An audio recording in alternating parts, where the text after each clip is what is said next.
Hey guys, it's Chris. So I want to talk to you about those parts of your body that just don't seem to be improving, even though you're in a weight loss, fat loss plan and other parts are. So this can be a thing that really frustrates you, like especially if you're storing body fat in one area more than the other. So typically speaking, most clients will tell me that they store the highest amount of their body fat in their abdomen, the bums, the hips, the thighs.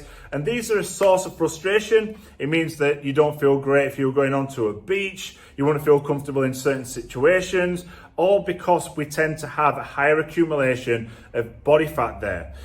And then when you do start that weight loss, fat loss plan, you start to see that your weight's coming down, but that particular part that you want to change the most isn't changing. So is it resistant to change? Is it ever going to change? These are sometimes a couple of questions that you've got. So the first thing that we need to know about body fat distribution is that for men and for women, we're going to have a higher accumulation of body fat in certain parts of our body.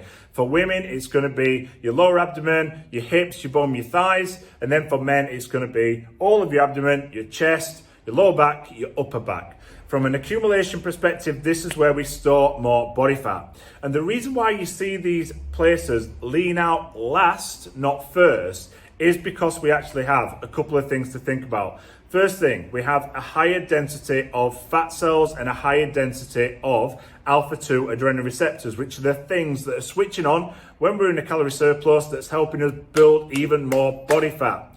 We also have more stored calories in these areas. So when we do actually hit a calorie deficit, when we're getting consistent with training, consistent with our nutrition, and we're starting to see the ball rolling on weight loss, fat loss, we've actually got a lot of body fat to lose here. So for example, let's say that we actually wanted to lose, 20 pounds in weight, and we're assuming that we want to drop it all from our key areas. We can't actually do that.